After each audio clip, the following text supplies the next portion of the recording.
Hi, everyone. Thank you for joining us today for our webinar, Making Friends in College. I see from the chat that we have a lot of people tuning in from different places. Just wanted to say hi to Josh, Ryan, Francis, Alvina, all the way from Pakistan. Welcome. So let's get started. So I'm Joyce. I'm one of the founding members of Five&Two. We're a community service group here at Cal, UC Berkeley. So Five&Two started off as a group of Cal alumni who shared a common interest in serving the community. And I'm giving this webinar as a part of a 5-part series to serve the college community with helpful tips and advice. So just wanted to introduce myself a little bit. So a little bit about me. I graduated from UC Berkeley in 2017, and I study cognitive science. I'm now a quality assurance engineer at Indeed and SF. You guys know Indeed, it's the one with the weird website, I know. I'm originally from Chino Hills in Southern California, but I've lived in the Bay Area for the past 7 to 8 years. Before that, I moved around a lot with my family, maybe once per year, and I've lived in Washington, Florida, and different parts of California. And I just included some of the pictures here, but also you can see 5&Two, right there. So you can probably guess then from a lot of my moves, right? That every time I moved, every year, wherever I moved, I would have to pick things up and start over again. And that posed a challenge for me every time. Like, how do I make friends in a new place surrounded by new people? For some of you who are starting college or who are already in college, you're in that same setting, right? You're surrounded by literally thousands of people you've never met before, yet all of them are potential friends. I remember feeling pretty overwhelmed and nervous my freshman year, wondering how I was going to make those friends. Wondering if I was going to meet people, and I'm wondering if I was going to meet my best friends. So fast forward till now. Here's just a few pictures, but I made some of my best friends in college, actually. I realize now that looking back, what was most enduring from college wasn't my diploma, my experiences, the grades that I got, and what I learned, although those are really great things, but it was the relationships that I made.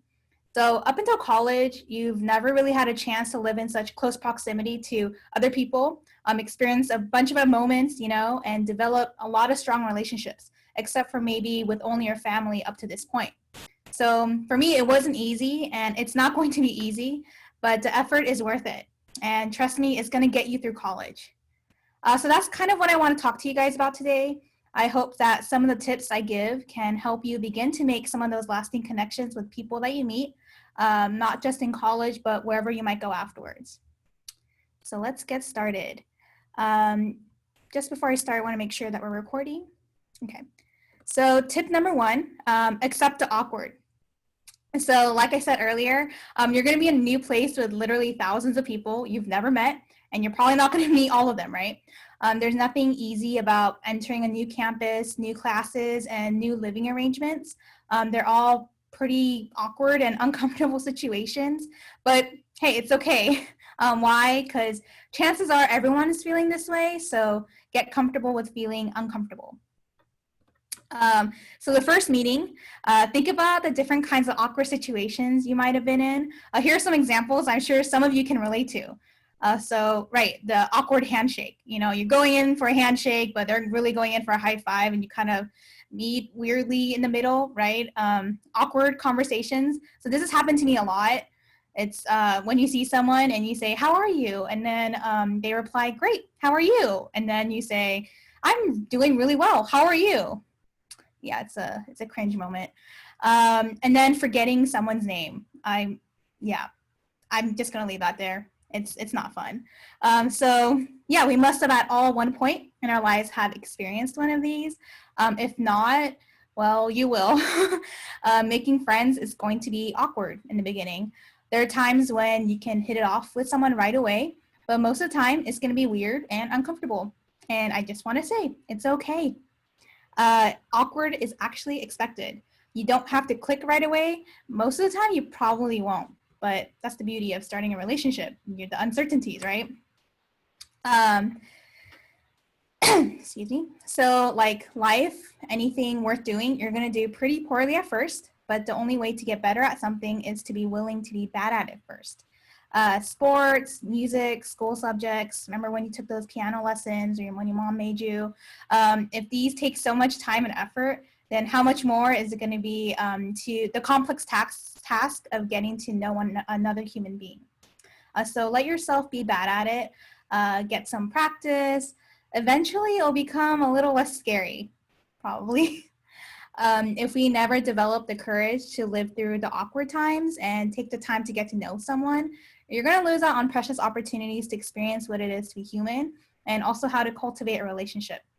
Also, no matter how much experience you have with potentially uncomfortable social situations, you're always going to encounter awkward moments and there's no getting around it. So, why don't you try getting out of the comfort zone, try to meet as many people as you can, and if it's awkward, oh well, move on. It's part of being human. Accept the awkward, you'll be better off for it. So yeah, accept the awkward. Tip number 2, so be yourself. I know this sounds pretty cliche and you probably heard this all the time and you probably already knew it, but I think it's an important reminder to have. The temptation is real to change your looks or your personality and pretend to be someone you're not in order to get people to like you. I've been there. It's pretty exhausting. And I found that friendships built off of fake you may instantly gratify, at first, but they actually don't last very long. You're always going to try to keep that mask on. You're, going to be insecure. You're going to be like a fake friend, and nobody wants that.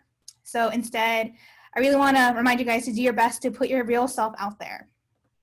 It's okay if not everyone wants to be your friend. You don't have to try to jump through hoops or fit into every mold. You're going to eventually find people who value you for who you are, and you're going to share the same interests and who you can actually connect with, grow with, and learn with. So I just want to share one of my favorite quotes from C.S. Lewis. If you guys don't know him, he's the author of books like The Chronicles of Narnia. But he says, friendship is born at that moment when one person says to another, "What? You too? I thought I was the only one." So yeah, just want to remind you guys to be yourself. So this next tip is kind of a fun one, but tip number 3, don't be a fubber. So this is funny because recently I just found out that this is an actual term. So what does it mean to be a fubber? So a fubber means to someone who snubs those in social settings by using a phone or social device. There's a word for that, I know, right? So here are some common scenarios. So glancing at your phone in the middle of a conversation, keeping your phone close by, even during one-on-one time with someone, like it's on the table in front of you, right? Interrupting a real-life conversation to answer your phone, scrolling through your social media feeds, and posting a selfie or a photo of your meal or activity, even though you're with someone else. So yeah, we've all been there as either the fubber or the one fubbed. And so let's just all agree we're guilty of this. We might not even notice it because it's so habitual. Like I know it's really habitual for me. It's funny because there's actual studies and research on fubbing. There's research that shows that fubbing has a huge impact on our relationships and even our mental health. A set of studies also actually show that just having your phone out on the table, it interferes with like your sense of connecting with your friend, the feelings of closeness that you can generate, and even the quality of conversation. Now, if you think back to those moments when, you've done some of these, like just think about it. Like, do you feel that this is true for yourself? You're missing out on authentic connection. It's ironic because I think, we're more connected than ever on our devices and social media. Like when you're staring at your phone, like we're often connecting with someone on social media, like looking at their pictures or texting someone or picking up a call. But really it's finding someone in real life to connect with that can actually be a challenge. So the next time when you're with someone and you feel tempted to pull out your phone, I know, thinking back to those awkward situations when you want to just have something to do, right? Just stop. Put it away, look them in the eyes, and just listen to what they have to say. Be present during the time you have with them. But fubbing, right, is a habit we're so used to. It's pretty hard to break. I know that for me, myself too, it's hard. So here are some things that I've tried that I wanted to give advice on. So try no phone piles during meal times. So during a meal, everyone puts their phones away or they put it in a pile on a table and you kind of decide on a consequence together. So let's say like you're eating out at a restaurant, you know, everyone can just put their phones in the middle, and whoever reaches for it first, maybe they're gonna have to pay the bill, right? Or at a dinner table, whoever reaches for it, you're gonna be the one who has to clear the dishes or wash the dishes. Another thing is creating no phone zones. So create like a space where you don't have your phone on you. So examples can include like the dinner table again, when you go on walks with your friends, or when you're out hanging out with your friends, why don't you just leave it in the car? Or I know, radical, but leave it at home. And thirdly, turn off notifications. Actually, I'm a huge advocate for this because I realize that if my phone lights up or there's a sound, that actually triggers me to just check my phone right away. And sometimes even when there's no sound or no light, like I just check it. It's like, it's habitual. So one thing that I did was I actually turned off all notifications for emails, Instagram, Facebook, even texts, so I can just give my undivided attention to the person in front of me. And I know that sounds kind of crazy, but trust me, I realize my life doesn't really suffer from the lack of notifications. Actually, like I've been able to have pretty good conversations with people in front of me because of it. So don't be a fubber. Remember that. Tip number 4. So keep your door open. These are just some practical tips for college. This one's for you, for those of you who be living in dorms. Keep your doors open. If you're like me and you prefer to let others come to you, an easy way to connect with your floor is to leave your door open, which subtly lets others know that you're down to talk and hang out. This is something that I did my freshman year, and people would just peek in to say hi. I would even have conversations with people across the hall, while we're doing like our homework at our desks. Another tip is just to be hospitable and maybe even have a regularly stocked snack section, which I did. When I did that, it actually encouraged people to drop by because they knew they could just pop in, grab something, and then we could chat. The same idea can be transferred over to like living in co-ops and apartments. So be hospitable and friendly to your neighbors and housemates. Being the first one to be open and friendly can really invite others in to do the same. So this isn't just limited to dorms. I hope that you guys can do this at like co-ops and apartments as well. So tip number 5. So join different clubs and organizations and be open-minded. Clubs can actually bring students together from many different walks of life and students who have a variety of interests. Getting involved is actually a great way to meet people who have similar interests to you, and actually it's going to build your network. You're bound to have like repeated interactions with the same people over the year, as you go to the social gatherings or the meetings, which is more important than you think in forming friendships, that quality time that you get to spend together. Personally, some of my closest relationships came from joining a Christian fellowship on campus. So coming into college, I would never have thought to join a fellowship like that, but it was because of the friendships I formed there that I kept going. And now I'm still close friends with some of them, going on 8 years. And these are some of the people that you saw in the beginning with my friends. So be open-minded. College has a huge variety of different clubs and organizations. So yeah, just be open-minded and join some of them. And you'll be actually surprised, I think, at the what you'll enjoy and the kind of people that you'll meet there. Tip number 6, embrace group projects. So I know group projects can either have a very positive or negative reaction. In college, I didn't actually like group projects very much, but I actually started to see them as an easy way to meet new people and even open myself up to others. Like there's the fact that you're taking the class together. So maybe there's already a common interest there that you can instantly bond over. At the very least, you want to get a grade, right? Second, you're going to have to spend time working together. So quality time, right, is really good for forming relationships. And it was through group projects I got to know people outside of just schoolwork, but actually took intentionality to actually get to know them, like grabbing a meal or coffee outside of our project.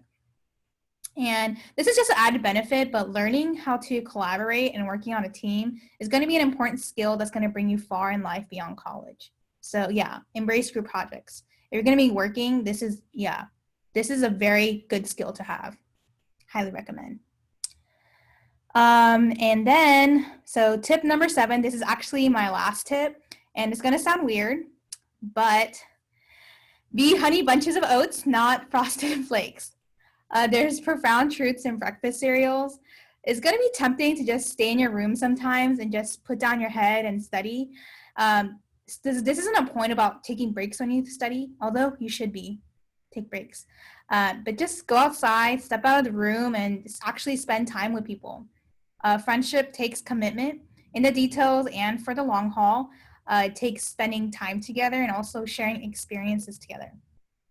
One mistake I think I made a lot was to keep to myself and just focus on studying or always being busy, like being a frosted flake. But always being busy or always studying, can put caps on how deep friendships can get. And realistically, you're not going to be able to meet new people in the first place. And this isn't to say you shouldn't study or you shouldn't be busy, but, why not do it with other people? It's extremely easy to meet people in college as long as you're willing to leave the comfort of your room.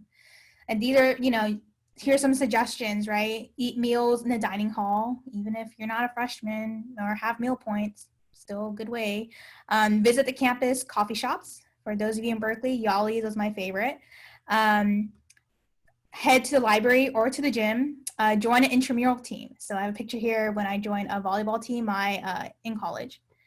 Go on hikes or have random impromptu adventures, like going to a bakery and grabbing a fresh baguette, as you can see.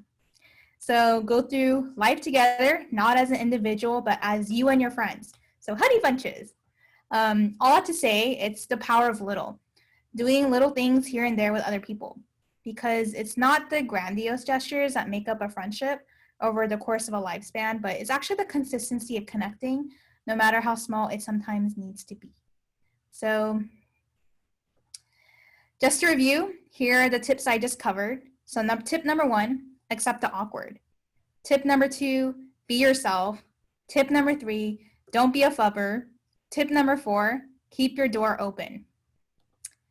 Tip number 5, join different clubs and organizations and be open-minded. Tip number 6, embrace group projects. And tip number 7, be honey bunches of oats, not frosted flakes. So yeah, just to wrap up, I just want to hear from you guys through a small poll. After hearing these tips, were there any that you want to try for yourself? So why don't we take a few minutes to just take that poll and then we'll show the results.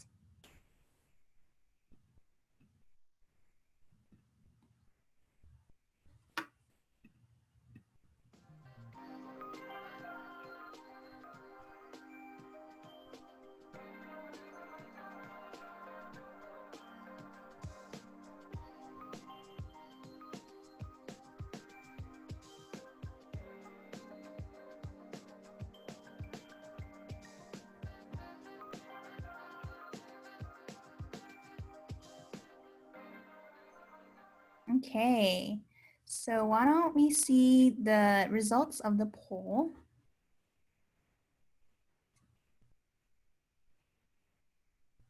Okay, cool. Yeah, I was hoping for tip number 7. It's memorable. Be honey bunches of oats, not frosted flakes. But yeah, accept the awkward. Don't be a fubber. Yeah, those are some good tips. I hope those were actually helpful for you guys.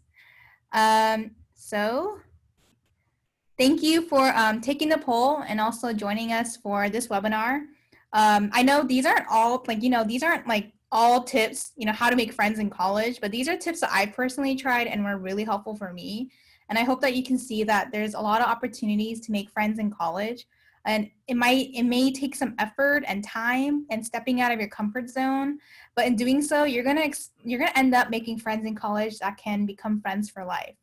So yeah, in case you have any questions for me or you just want to connect with me, here's my contact information. There's my Instagram, email, or if you want to connect with me on LinkedIn, there it is.